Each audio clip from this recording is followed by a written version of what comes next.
All right, welcome to this explainer. Today, we're diving into a massive, literally ground shaking paradigm shift that is happening right now in the Web3 space. For years, there's been a pretty standard operating procedure for getting eyes on a project. You build it, you raise some capital, you hire a marketing agency, and then you just blast your logo across every single corner of the internet.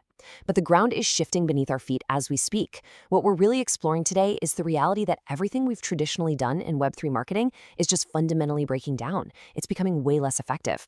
We are actively moving away from the old era of traditional broadcast marketing, and we're stepping squarely into the era of the movement. So hit the brakes for a second. Consider this incredibly hard truth. Traditional crypto marketing stopped working. Just take a second and let that reality sink in. It is a really tough pill to swallow, right? And frankly, it can be terrifying if you're currently running a project or managing a community or figuring out how to allocate a budget. Because those brute force tactics that built the absolute giants of the last market cycle, they're completely misfiring today. The entire landscape has transformed. The user base has matured, the algorithms are totally different, and honestly, following that old map is leading a lot of very smart people straight off a cliff. But here's the truly dangerous part of this whole shift. Most projects just haven't realized it yet. They're still operating under this deeply flawed, completely false belief that more content automatically equals more growth. They genuinely think that if they just, push harder, post more frequently, shout a little louder into the void, their audience is magically going to materialize. So they end up sprinting on this exhausting hamster wheel of content creation. But what they're totally blind to is that their target audience has tuned them out entirely. Our audience has evolved. They've become completely desensitized to these identical copy-paste growth strategies. Look, we all know the playbook, right? The influencer spam, where someone is clearly just reading a paid script with zero genuine interest in the tech. The generic memes that don't actually say anything unique about the project. The endless engagement farming and those repetitive threads that offer no real value whatsoever. And think about those massive launch day hype campaigns.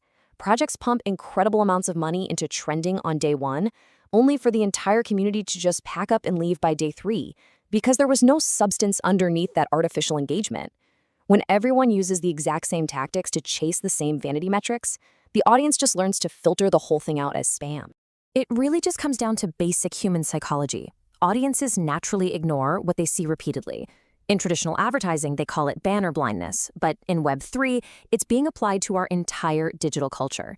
When every single project markets the exact same way, using the same third hooks, the same airdrop promises, those same forced meme templates, our brains naturally categorize it all as background noise.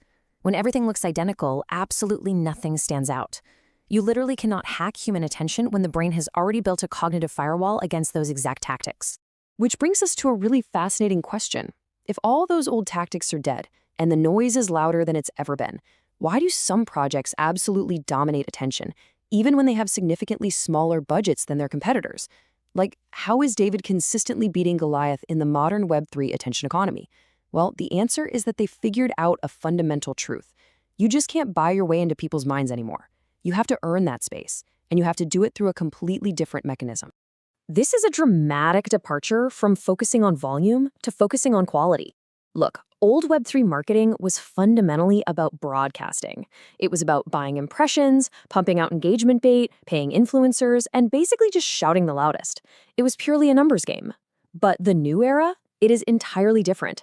It's built almost entirely on cultural relevance. It focuses heavily on narrative timing, because knowing exactly when to say something and aligning it with what the community is actually feeling in that moment is just as important as what you say. It's about forging a real community identity, proving you actually integrate into the ecosystem, and fundamentally building long-term trust. The new era isn't about shouting at the crowd from a stage. Actually, scratch that. It's about stepping off the stage entirely and becoming a deeply integrated part of the crowd's culture. And here is the absolute psychological anchor we need to understand to make sense of all this. Communities join narratives. They do not join products. Think about it. People don't passionately rally around a slightly faster transaction speed or a marginally better yield percentage or cleaner code. No, they rally around a story. They rally around a shared identity. They want to know what you stand for, what you're fighting against, and what specific vision of the future you are trying to build. People remember compelling stories. They remember how a project makes them feel. and they remember the sense of belonging it gives them. I guarantee you, they do not remember the promotional graphics you force into their daily feeds. So when we translate that psychology into an actual functional growth engine, it follows a really precise three-step flow. Step 1, attention follows emotion. If you don't make the audience feel something, excitement, belonging, humor, or maybe a shared sense of rebellion against the status quo, you simply won't get their attention, period. Step 2, emotion creates sharing. People naturally want to share things that resonate with their own personal identity. They want their peers to see what they align themselves with. And finally, step 3, sharing creates growth. When a community shares a narrative because they actually believe in it rather than because you paid them to, that culture spreads infinitely faster, wider, and way more authentically than any ad campaign ever could. So practically speaking, what does this new playbook actually look like in the wild? Well, the most successful projects today are executing on very specific mechanics. They master narrative timing, seamlessly catching the wave of what the community already cares about right now. They focus on ecosystem alignment, meaning they prove exactly how they fit into the broader Web3 world instead of acting like an isolated island. And this brilliantly illustrates the power of internet-native storytelling.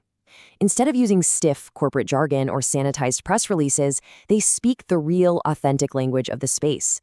They use the humor, the cadence, and the formats that internet cultures actually use to talk to each other. You combine that with real community participation, where users actually co-create the project, and repeated visibility, you build an unstoppable movement. Because ultimately, the battlefield has completely changed. You aren't competing for cheap clicks or fleeting impressions anymore. The market today aggressively rewards the projects that compete for mindshare, for cultural relevance, and for deep, sustained attention. It's all about narrative ownership. If someone says a specific word or thinks of a specific concept in Web3, do they immediately think of your project first? And the so what here is pretty simple. If you don't own the narrative around your project, I promise you, someone else will. Achieving that level of ownership requires so much more than a social media manager just posting constantly. It takes a comprehensive strategy for long-term presence. And honestly, this is exactly why we need to completely rethink how we view public relations in Web3. For the longest time, PR was basically seen as a one-time publicity stunt, right? Just a basic press release you put out on launch day, hoping to get a quick spike in traffic, and then you totally forget about it. But modern PR has evolved into something entirely different. It's the logical conclusion of building a movement. It's your core visibility engine. It's the critical infrastructure that helps projects remain relevant long after that initial launch hype has completely evaporated. It is the sustained mechanism that keeps your narrative alive and breathing in the broader ecosystem week in and week out. Modern PR is basically how you transition from being just a fleeting, momentary trend to becoming an established, trusted institution. It builds those absolutely crucial pillars: credibility that comes from third-party validation, and continuous narrative reinforcement, so your core story is heard consistently over time. It gives you deep ecosystem visibility, intentionally placing your project right in the middle of where the most important industry conversations are already happening. In the source material we're looking at today, frameworks like Web3 PR Wire are highlighted as great examples of these sustained engines.